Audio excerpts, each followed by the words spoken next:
Please remember what I said last session. There are the two legs we stand on, our humility and honesty. గత వర్తమానంలో నేను చెప్పినట్లుగా మనము రెండు కాళ్ళ మీద నిలబడతాం. అదేంటి? యథార్థత, దీనత్వం.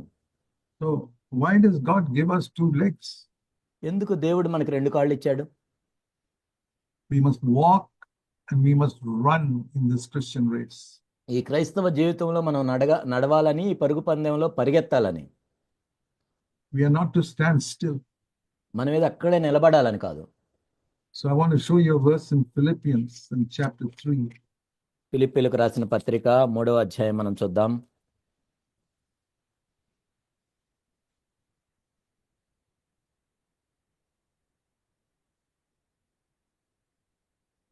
Philippians 3 and verse 13 and 14. ఫిలిప్పీలకు రాసిన పత్రిక 3, 13, 14. This is talking about the Christian life like a race. క్రైస్తవ జీవితం ఒక పరుగు పందెం వంటిది అని చెప్పబడింది ఇక్కడ. You know, like you've seen in Olympic games and other, even in schools and all, they have a race. Olympics క్రీడల్లోనూ మరియు స్కూల్స్ లోను వాళ్ళు పందాలు పెడుతుంటారు, పరుగు పందాలు. First of all, they all come to the starting line. మనందరం కూడా ఒక ప్రారంభ గీత దగ్గరికి వస్తాం. You can't join the race anywhere you like. You have to come to the starting line. పరుగు పందెంలో నీ ఇష్టం వచ్చినట్లు ఎక్కడ పడితే అక్కడ జాయిన్ అవటానికి ఉండదు, కానీ ప్రారంభ గీత దగ్గరికి రావాలి అందరూ. So the starting line is where you have confessed all your sins. ఈ ప్రారంభ గీత అనేది నీ పాపాలు ఒప్పుకోవటం. You have asked Jesus to come into your heart and forgive you. యేసు ప్రభు నీ హృదయంలోనికి వచ్చి నీ పాపాలు క్షమించమని అడగటం. And you have asked forgiveness from anybody you have hurt. నువ్వు ఎవరినైనా గాయపరిచినట్లయితే వాళ్ళని క్షమించమని అడగటం. If you have cheated anybody, you have given back that money.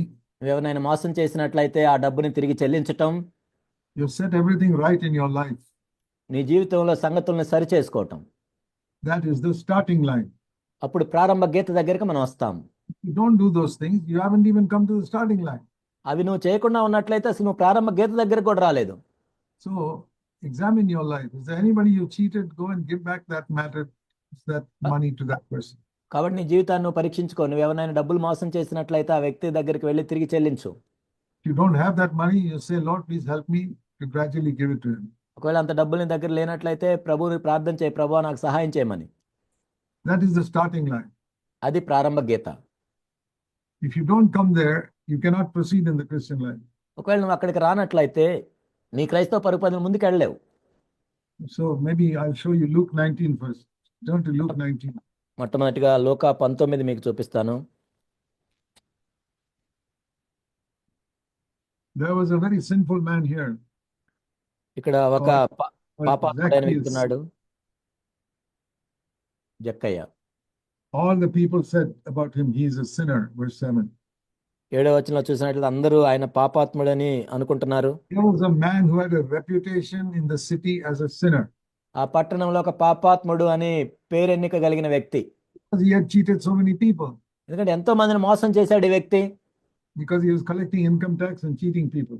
ఎందుకంటే వాళ్ళ దగ్గర నుంచి పన్ను వసూలు చేస్తూ ఉన్నాడు, వాళ్ళని మోసం చేస్తూ ఉన్నాడు. And Jesus wanted to go to his house. కానీ యేసుక్రీస్తు ప్రభువారు అతని ఇంటికి వెళ్ళటానికి ఇష్టపడ్డారు. People said in verse 7, how Jesus is going to the house of a sinner?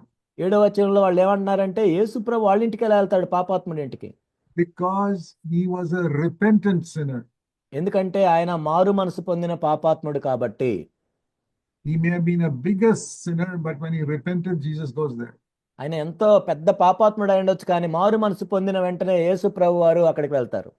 But here is another person who's committed one sin. ఇంకొక వ్యక్తి ఉన్నాడు, ఒకటే పాపం చేశాడు, but he doesn't repent. కానీ మారు మనసు పొందలేదు. Jesus doesn't go to his house. యేసు ప్రభు అతని ఇంటికి వెళ్ళడు. But here is a person who's committed many sins. ఇక్కడ ఒక వ్యక్తి అనేక పాపాలు చేశాడు, but he repents. కానీ మారు మనసు పొందాడు. And Jesus goes to his house. యేసు ప్రభు అక్కడికి వెళ్తాడు. So it is not a question of how many sins you have committed. నువ్వు ఎన్ని పాపాలు చేసావు అన్నది కాదు ఇక్కడ. It's a question of, do you repent? నువ్వు మారు మనసు పొందావా? Repent means turned right around. మారు మనసు పొందటం అంటే ఇటు వెళ్ళే వ్యక్తి ఇటు తిరగటం. Stop facing sin and turn around and face God. పాపం వైపు కాకుండా దేవుని వైపు తిరగటం. You haven't become perfect. That will take many, many years. మనమేం పరిపూర్ణం అవ్వలేదు, అనేక సంవత్సరాలు పడుతుంది దానికి. But you can turn around. కానీ నువ్వు తిరిగేవా లేదా దేవుని వైపు? When you do that, you come to the starting line of the race. నువ్వు ఆ విధంగా చేసినప్పుడు నీ పరుగు పందెంలో ప్రారంభ గీత దగ్గరికి నువ్వు వచ్చావు. So what did he say? అప్పుడు ఏం This చెప్పారు man, ఆయన? he said, Lord, if I've cheated anybody, verse 8, I will give him back 4 times. ఇదిగో ప్రభా, నేను ఎవరి దగ్గర అన్యాయంగా చేసిన ఎడల అతనికి 4 అంతులు మరలా చెల్లింతును. So he was ready to return all the people he cheated, the money back. కాబట్టి ఎవరినైతే మోసం చేశాడో వాళ్ళందరికీ తిరిగి చెల్లించడానికి సిద్ధపడ్డాడు ఈ వ్యక్తి. And when Jesus heard that, యేసు ప్రభు ఆ మాట విన్న వెంటనే, as soon as he heard it, ఆ విన్న వెంటనే see what he said. Today salvation has come to this house, verse 9. నేడు ఈ ఇంటికి రక్షణ వచ్చినది, 9వ వచనం. When will Jesus say about you, salvation has come to your house? నీ ఇంటికి రక్షణ వచ్చినదని యేసు ప్రభు ఎప్పుడు చెప్తారు? When you tell the Lord, Lord, I'm willing to give back everything I cheated to other people. ఓ ప్రభా, నేను ఇతరులను ఏదైతే మోసం చేశానో అవన్నీ తిరిగి చెల్లిస్తాను అని నువ్వు చెప్పినప్పుడు.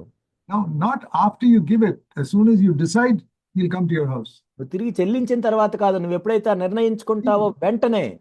Zacchaeus may have taken 5-6 years to repay all that money. ఆ డబ్బులంతా తిరిగి చెల్లించడానికి జక్కయ్యకి 5-6 సంవత్సరాలు పట్టిందేమో.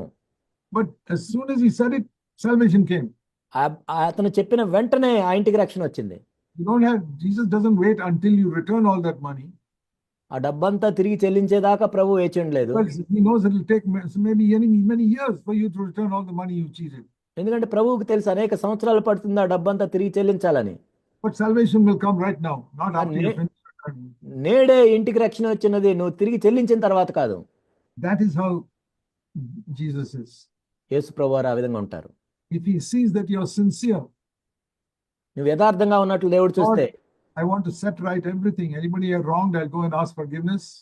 ఓ ప్రభా, నేను ఆ సంగతుల్ని సరి చేసుకుంటాను, ఎవరినైనా గాయపరిచినట్లయితే వెళ్ళి సరి చేసుకుంటాను. I've cheated anybody money, I'll give it back. డబ్బు విషయాలు ఎవరినైనా మోసం చేసినట్లయితే తిరిగి చెల్లిస్తాను. Cheated the government, I'll give it back to the government. ప్రభుత్వాన్ని మోసం చేసినట్లయితే తిరిగి చెల్లిస్తాను. And Jesus will say to you, salvation has come to your house. అప్పుడు యేసు ప్రభు నీతో కూడా చెప్తాడు, నీ ఇంటికి రక్షణ వచ్చి ఉన్నది. Then what should we do next? ఆ తర్వాత ఏం చేయాలి? Now you come to the starting line. ఇప్పుడు మీరు ప్రారంభ గీత దగ్గరికి వచ్చారు. This race. ఆ ప్రారంభ గీత దగ్గరికి, పరుగు Now పందెంలో. see Philippians chapter 3, Philippi 3 verse 13 and 14. 13, 14 వచనాలు చూద్దాం. Here Paul says, forgetting I do only one thing. I forget the things that are behind, reaching forth to what lies ahead. I press toward the goal for the prize of the upward call of God in Christ Jesus. 13వ వచనం మనం చూసినట్లయితే, సహోదరులారా, నేను ఇదివరకు పట్టుకుని తలంచుకున్నా, అయితే ఒకటి చేయుచున్నాను, వెనక ఉన్నవి మరిచి ముందున్న వాటి కొరకై వేగిరపడుచున్నాను, దేవుని ఉన్నతమైన పిలుపుకు బహుమానం పొందాలని. See, this upward call of God in Christ Jesus is the finishing line. ఇక్కడ క్రీస్తు యేసునందు దేవుని ఉన్నతమైన పిలుపు అనేది మనం ముగింపు గీత. అది That is the end of the race. అక్కడ పరుగు పందెం ముగించబడుతుంది. అక్కడ I will completely become like Christ in my life. నా జీవితంలో సంపూర్ణంగా యేసుక్రీస్తు ప్రభువులే మారిపోతాను నేను. That will take many years. అనేక సంవత్సరాలు పడుతుంది ఇది. I have to run this race until then. అప్పటి వరకు నేను ఈ పందెములో ఓపికతో పరిగెత్తాలి. While I run, it says here, one thing I do, verse 13. నేను ఇలా పరిగెత్తేటప్పుడు కానీ నేను ఒక పని చేస్తున్నాను. ఏంటంటే అది 13వ వచనంలో, That means my number one aim in my life must be, I want to become like Jesus Christ completely. కాబట్టి నా గురి ఏంటంటే, నా జీవితంలో ఉన్నతమైన లక్ష్యం ఏంటంటే, నేను యేసుక్రీస్తు ప్రభువులే 100% మారాలి. We have to do many things in our life. We have to bring up our family and have a job and take care of our home. మన జీవితంలో అనేక విషయాలు చేస్తాం. మన పిల్లలు పెంచుతాం, ఉద్యోగం చేసుకుంటాం, ఇంట్లో పనులు చేసుకుంటాం.